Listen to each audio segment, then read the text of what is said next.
try a wing ourselves. Okay, start at 15 minutes early next year and see how it goes. I mean later, sorry. See how it goes. Take that back. Okay, it worked kind of okay. Everybody goes 15 minutes later.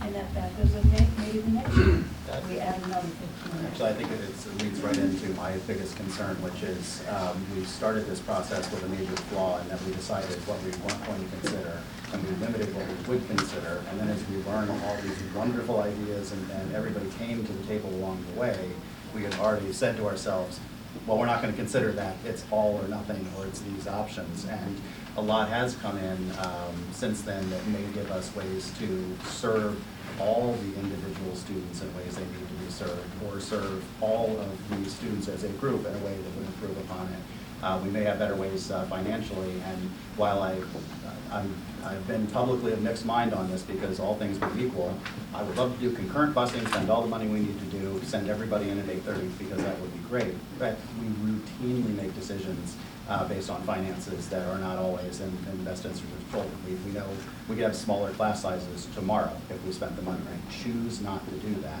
So I am both comfortable enough, but uncomfortable with the idea that we would not do something that generally is acknowledged as being good for the kids, simply because of money. So my interest would be recognizing, I think we don't have the perfect choices as is evidenced by our survey, but I do not want to either put it to bed or simply get into another 12-month cycle where 12 months from now we are 1 minute away from having to pass our budget and make a decision. If we are to put this on pause, I would like to have a shorter, more deliberative timeline, because that's one thing that all the districts that did it had a much more well-defined and short timeline where they came back again and again and again and forced decisions along the way. Their timeline was also extended, like Bradford had a 5 year. Right, and they had a extended 7 year. units, They talked about but it they for made decisions. years, and then I mean, just to try to we've been find the talking right about for path. 5 years. Going on 6, we've been talking about for 5 years. My other concern is, maybe another thing we need to think about is, there seems to be a lot of stress on students. Where does the stress come from? Do we allow them to be, we love the fact we have so many options and so many programs for them, and so many options for clubs and after-school activities. Do we limit that to help them deal with stress? That is probably not just the start time. If there's added stress by demands for excessive course taking, then I'm just throwing it out there.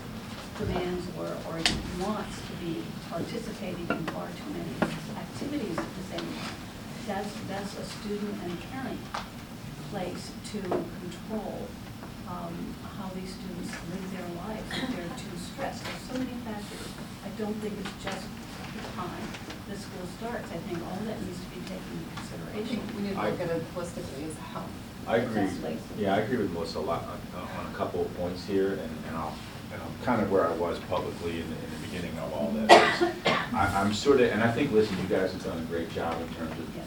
getting uncovered a lot of logistical and issues and comments and updates. It's not a criticism of how we got there. I just don't think we finished the journey yet, right? So, I'm unsatisfied that we have enough information to make intelligent decisions one way or another. I'm unsatisfied that we understand the cost of this. I'm unsatisfied that we've looked at the logistics. There's a lot of anecdotal information in terms of, well, how many kids will be impacted by sports? Well, how many people, by how much? We move the schedule. Let's do the actual work to take the steps to say, what are some, and I know we've kind of wrote off some options along the way, but I think it was based on anecdotal information versus factual information. I would be supportive of looking at the bus routing and traffic studies and see what does that information tell us, and what is viable and not viable, and what would actually be ways of handling this. One of the things that I saw as we posted, be it on social media, is an hour and 10 minutes, or we start running over the long bus rides for kids. That's challenging. That adds to stress. I agree with Melissa also in terms of, and Leslie, as far as holistic, I think it's more than just sleep, right? What's a comprehensive way that we're looking at this as health care for our kids, right? What's the right decision? Where does homework play into it? If there's policy, what are the benchmarks? I would like more facts and data related to the specific impacts, because 90% of what came out of this were logistical, wasn't challenging the science. No, you know, most people weren't saying, oh, the science isn't real. Most people were saying it's impractical.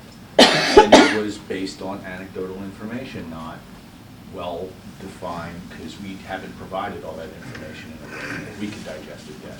So I think we should take the step of learning, and to Carl's point, let's do it in a deliberative fashion and budget for it, and do the study, whether it's a traffic study, the bus study.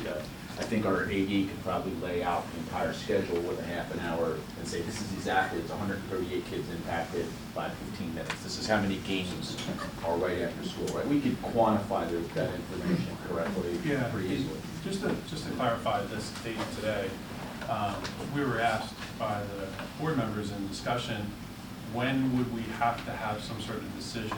It's our fault. It's not, it's just, this was a checkpoint, this was a natural checkpoint. What date should we, so we made a date for everything, all of this to be done by today, so you could have this discussion. I quite honestly, looking at all the other schools, we started a year and a half, I know it started 4 years ago with one process, but it started up a year and a half ago. Radnor was at 4 years, you know, in looking at all of the, like mitigating all of the challenges moving forward with this.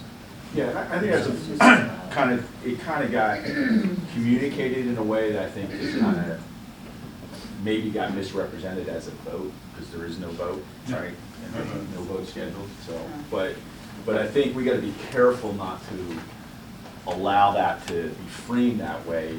It's just a, you know, lesson learned, I think, in just how we do it as a board. I also think when you look at it, do you, the 8 o'clock start time versus the 8:30 start time, if the research was based on 8:30, are we going to 8 o'clock because it's convenient? Because then what are we doing? Why don't we start at 9:30 and double the benefits? Right? Now, at some point, what does the research say? If that's what we're intending to do, then why don't we study that? Right? And make your decision based on that, not something that waters it down or gives us delayed start light or whatever it is, so that we can make an informed decision. Right, and to that point, every single start time, including the current one, presents challenges. Yeah. Our current start time presents And challenges. I think it'll It's present just that more we've if other already districts change around. overcome. Yeah, we've Until already it doesn't. overcome the current ones. Westchester hasn't. they aren't- Well, other it's either- schools, if this is a recommendation from the state, eventually, I don't know the timeline, but we may have an argument about why we're spending 1.2 million to keep it at 7:30. So to our earlier point, I think we ought to just be prepared. You know? And to be prepared too, like the state has that recommendation about the late start, other school districts are gonna do it, which might reverse the logistical challenges 3 years out. So it's not like we can just be caught and deal with it when we're now having to increase because of the other way. But one thing I do think we should consider, that I'd bring this back to the finance committee, would be if there's some costs associated with doing the traffic and bus routing, Yeah. looking at it professionally. And I think a lot of the other stuff, and maybe you guys could enlighten us if there's other things that we would need to study that would have budget impact, since we're at budget season. Could we get numbers, you know, just For the studies. for the studies and say, what would this cost? Exactly. And put that in front that of would us be- by when could you? That would be built into the budget for next year then. Yeah. Right. Yeah, which we're working on. I mean, that's what we're doing now Yeah. through March, April. Right, so this would be Yeah. considering it for the July 1st, the budget year start? When does the It budget- starts July 1st. Right. Right, so what we're working on right now is very timely for anything that the board would want us to research and build that into the budget. Right, so I'd recommend that we ask Jackie to get us some numbers. Are you the right person to? Yes, we work as a team, well, definitely. Finance chair. Are Yes. those the two that would be most? Right, is there anything else that? Well, I'll push it back to Leslie So I and think the Dr. cross Martini. consultation came from the conference we went to. There was other districts that, you know, they had solid transportation, but they had another person come in to look at it and they found holes in it and, or ways to make things smoother that, you know, the person might not have thought of. Not that Chris Gray doesn't do a phenomenal job, but, Yeah, just, and They actually saved an enormous Right, amount of some of money. it had to do Fairfax, with Virginia, the their money. Oh, that's a $85 million yeah. budget That's huge. was supposed to increase by 50%, and it was nowhere near that. So it was supposed to be like found $40 million and it went up $1 million. Yeah, they found significant savings, Well, so. right, it was the savings from, It's huge. busing rebates that come back from the state. We don't have that. No, I mean, but maybe we're not try. taking advantage of something we could. I Well, mean, that we was have, what- we I got do the impression pursue We from also the consultant need was to that- be careful that we're not playing both sides in an argument, which is, we're so much bigger than them, it doesn't work. Well, they're so much bigger than us, it doesn't No, work. no, Like, I we just really mean the need to just look at monetary our stuff, aspect. yeah. Well, no, but that's, But- I'm but just as saying a the percentage. As a percentage, yeah. It's enormous, like, Yeah. you know. Right, I yeah, also but they think said that- that 50% to like, Yes, they do. yes, they know. Yeah. They're small. Another potential cost would be to go take a team to visit Unionville, talk to the administrative team, Radnor, et cetera, which has, probably not as expensive, but it could be, some expense. So I would ask you guys to come back to us with just, as a budget recommendation, like here's 3 things or 4 things or 2 things, whatever the things are to study, that would be material to making and to understanding better the logistics. And I think it's from the logistical challenges, which you guys did a great job of kind of uncovering with a little bit of help from Facebook. You got some help. And then if we could bring that back to us so we could build in, consider it in the finance committee and the budgeting. I also think we should internally, is if we're looking at this as a whole board, let's get rid of all this anecdotal stuff that we do know about that was uncovered through this process, like how many games would be in fact impacted in each season of sports, how many kids are we talking about, We how actually many did clubs hear that activities. at one of the community forums. We did have the. Yeah, but can we get the actual athletic data around Yeah. that? Yeah, but what's the actual? Where the Yeah. Pac-10 starts, where do we fall So in? he's Yeah. right back Yeah. I'm here. You were hiding. Yeah, no, I think you're all right. There were a bunch of things that we spoke about kind of in generalities. Some things to think about. We talked about facilities like in the fall, the outdoor games with later start times, daylight issues, maybe having to light some fields in the pit, which we don't have to do now. It gets a little close at the end of the year. The one thing that I would mention now, the way it's set up when we get out, most of our games, and this is mostly middle school, but the after-school ones also at the high school, most of our trips we can get away with actually not having our kids miss any class time and doing a 2:30 bus, unless we're going to like the Norristown's, at Acton's, Upper Perks, the farther trips, they would have to leave at 2. If we move our start time back for all the away games, we would be missing class time. But that's exactly the point, right? So that's anecdotal to me, and it's not specific, and it doesn't have, what I'd like to really kind of see is take that and then lay it into. How many kids are in each Here- sport? here's- Here's Here's actually what we did. Here's our actual schedules today.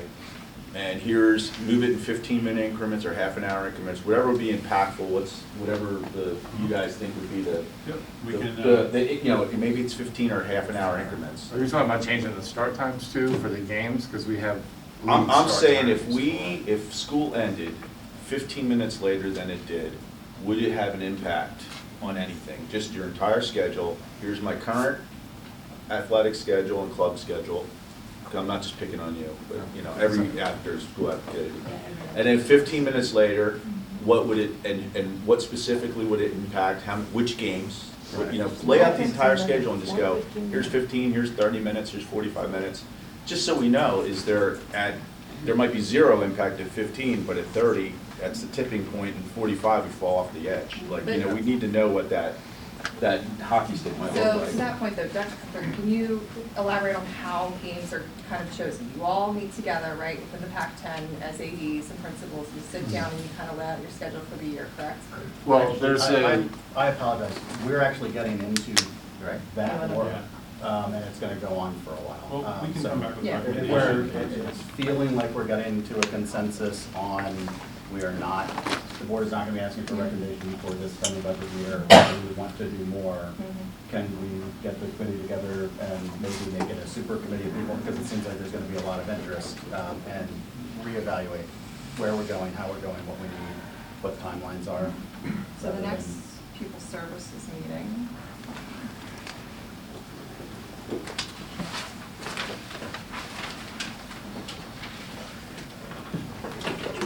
Is the 27th. That's where we can ask these details, comments like that. Everyone has it. Takes time.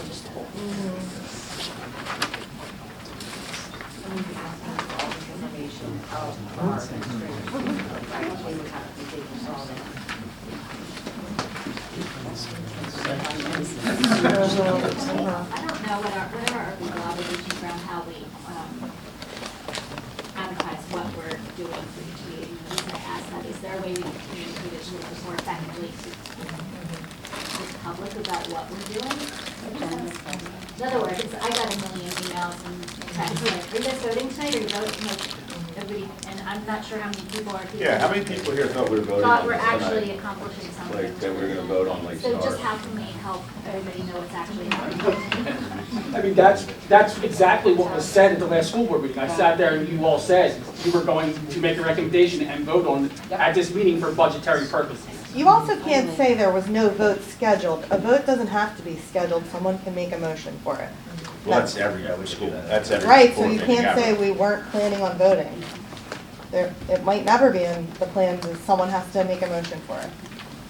No, that's true, but I think to the point was trying to be made was just our, How can we help everybody know how can what we to be expect? more transparent about what we are doing to telegraph it? So, like you can say, hey, if you're interested in this topic, come to this committee meeting, Don't worry about coming to this meeting, come to this. because we're gonna address it in Well, this. and functionally, the issue, the concern I also had about this is the idea that we would make a recommendation as a committee and move it to the special board meeting that was immediately following it is not how we do any other thing as a rule. So it is the committee makes a recommendation, and at least 2 weeks out, it gets out that that's happened, and we have the discussion. So this was not an appropriate night for us to make a recommendation, and therefore we're up against an artificial deadline, budget deadline anyway. But you scheduled Then why don't you just say that? the special board meeting right after this. Well, we Yes, scheduled yes, you that. did. Mrs. So McCreary, if as the people were former following around, board, yes. and I would point out that the majority of the former board is not here. So what the two of us were subject to is not entirely This special meeting has It was nothing to do for with the that. budget. right. So, So what I but would say, theoretically, something we would have needed to have notified Jackie that, hey, we're going to blow the budget out of the water, and that would have impacted things, and that would have been the sort of vote. so what I would say to that is most people, as you all are aware, don't get involved unless it's something that affects them. So they're not at every single school board meeting. So when you say we have to give 2 weeks, most of us don't know that. So as I sat there last meeting, and it was said, it literally was said, you guys were going to vote on it for budgetary purposes. For next year. Right, it would need to be so voted tonight. that's an assumption that there's going to be a vote because of budgetary purposes, and that would have to change the budget and things like that. So for those people that aren't at every school board meeting, they're not gonna know that. So when you say that, that's what we think is going to happen. No, I think that's a good point you're making, because I think it was framed that way. I would not have framed it that way in terms of saying, I don't think there was any reason to say, and can you say, if we want to have a vote, we're gonna, because it kind of, it makes people think that we're gonna have And a in vote. all your minds, you know that's not going to happen, Right. right? But Right. those of us that are the general public don't know that, and we think that you're going to vote on it tonight, especially with a special school board meeting scheduled directly after the committee, the whole meeting, ready discussing it. That kind of makes it look like there's going to be a vote. Well, the interesting thing about that is, while I knew I was not going to be making that recommendation or supporting it, we don't pre-deliberate. Oh, sure, So no, and I we know start that. doing that. So one of the issues we have is what we're allowed to put up and say and what we're not allowed to put up and say.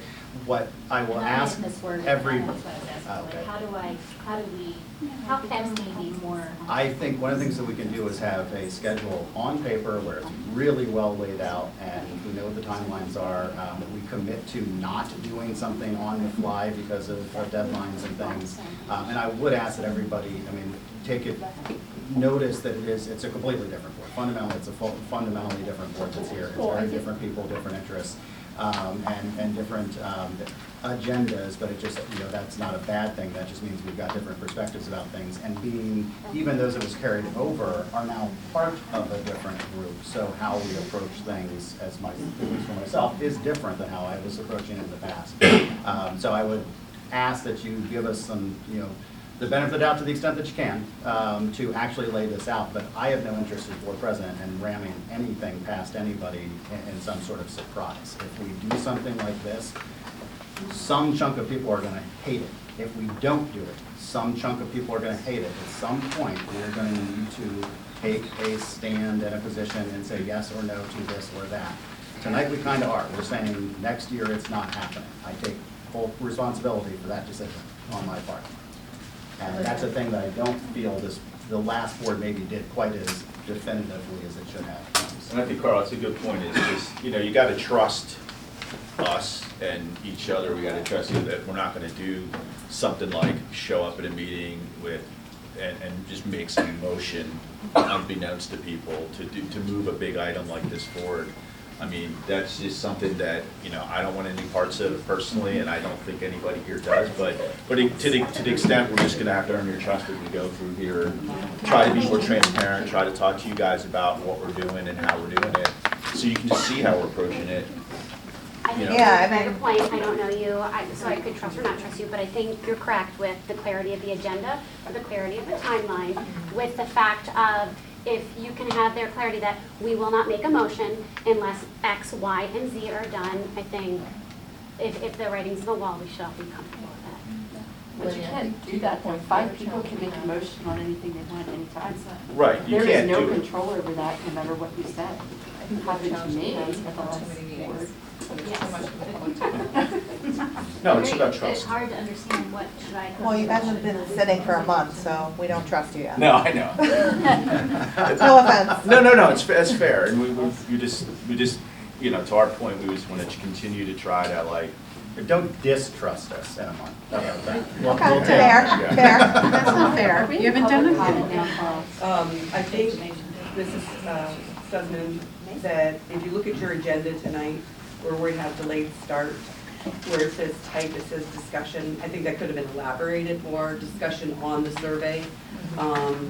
The outcome of the survey, we can do that, because you can see in the item above where it says motion to move, the draft. Right, this is under recommended action, so I wonder how it is in board docs. So I think that, no, this is what shows. Yeah, I don't know if see, the recommended type action that shows says that. action, so I'm wondering, is there another line under? Well, we can see if we're limited. We might only be limited to like a drop-down menu that says discussion, drop-down that says action. Really might be, honestly, just like the bare basics of what do we put on our website versus what we put in Word docs and the agenda. I don't know if we have legal obligations around that, like what can we and can't we say? And Leslie, you did a perfect point about the number of meetings we have. It's like, I don't know which one something is getting, what can I speak at, what can I speak at? That was why we wanted the, Yeah. Twin Valley Valley to here, come right. to hear a different model So we have a than lot what of. we're currently using. But yeah, and this was my only call out of how can we improve I think that? if we. Within the restrictions that we have from a legal perspective. I think if we limit the amount of meetings that we have, and we figure out how to pinpoint what exactly we want to work on each month. What's happening in there. Do we have an opportunity, or we done with this one, do we have time to at least hear from some of the people who came? Yeah, is everyone good? with Yeah, everything? I'd say let's hear it. Okay. Any questions from the public? I guess I'll start. I think the concern that I would have, having listened to this for 4.5 years when it started with Mrs. Herzog to now, is that if you take the first survey that was done in 17 and combine it with this survey, it's clear that there is a significant majority of people that do want a change, no matter what kind of change that is. And my concern is with us looking at this again for another year. We already had kids come in 4 years ago to talk to us from a district that is now moving into 8:30. The other concern is, and I'm sure I'm not the only person in the room that has this, is the amount of time that's being put into this with the exclusion of other topics that have come up. For example, one of our favorites, some of us, AP Capstone, that totally neglected for a year and a half. Academics had gone by the wayside. There was a goal about middle school, the whole schedule. We had a curriculum meeting. We were to get together So and we actually, would hear about that. can I pause? We are going to have public comment in the special meeting. Okay. If- Well, that's if when this the is- delays this is the- start. This is the Yes. pupil services meeting, and in order to make this not go on forever, because we're going to address capstone because it was reviewed by the board, and at the next regular At the public next meeting, one? that's Okay. right, we're going to talk about it. Thank you. So if we can not relitigate everything that has gone wrong in your Well, mind, it's not I that, would it's the appreciate amount it. of time that's been put into this, Carl, where we're gonna go back in and spend more time. How much does it cost to do a bus study? Just move it to 8 o'clock and be done with it, and sit it for a while, see how it goes.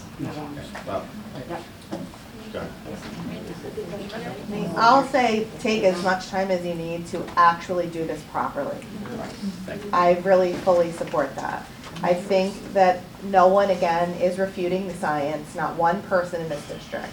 So whatever you need to do, if it comes to the end that this is the decision to delay start and that's what we support, find all the facts and do everything properly. Whether that takes another year or another 3 years, let's do it properly. Two comments, one on the sports. If we could add on youth sports, we have some serious issues with youth sports right now with the facilities, and to push this back is going to eliminate any feeder programs that we have. My kids go to the Hill School for football. It's supposed to be a Coventry football program, okay? We have to spend a half an hour to roll out mats every night for wrestling. If we start to make changes and push this back, the younger kids are not going to be able to play sports. Okay, so that's number one, so please include that. And number two, I think we should all be stewards on the cost here. I was really interested in except for the $650. I think it's really unfair for a lot of the folks that have lived in our townships for years and years and years, that part of their retirement process is moving out. Okay, and I think that's what you're trying to resolve. But when I pay $1,000 a month in taxes, and that's what I pay, retiring in Owen J. Roberts is not part of my retirement. Okay, so we have to start thinking about that and how we handle that. So anytime that somebody tells me that there's going to be a huge cost increase, the hair on the back of my neck goes up. And I want to tag on to him, and that's my main problem, what I'm seeing, is we're hearing about studies and we're hearing about everything you're going to do. Everything that you do comes at a cost, and you have limited funds, and we have limited funds. So if you're not looking for alternative ways to bring in cash, I do not see how we can continue on this board, on this line. You need to find a way to self-fund it. Many school districts in the area have activity fees. They cap them off. There is a way to do this, but you have to find a way to bring in cash without continuously burdening your tax base. So I don't really care which way you go with the sleep study. Personally, when you're an employer, if I tell a kid to show up at 7 a.m. or 6 a.m., I expect him there regardless of what his sleep schedule is. But to me, I'm tired of paying high taxes and watching feasibility studies happen and really never see anything about them.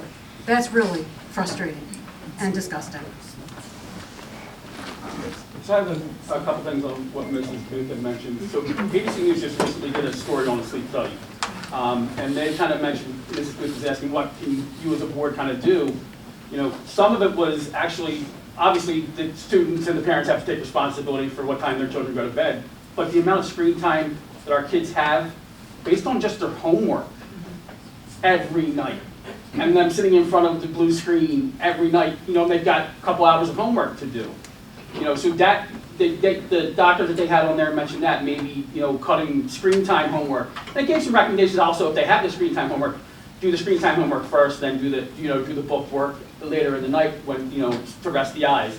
Another thing was, I'm sorry, I'm now drawing a blank on what else I wanted to mention. I guess, I couldn't be that important. Ms. Rath.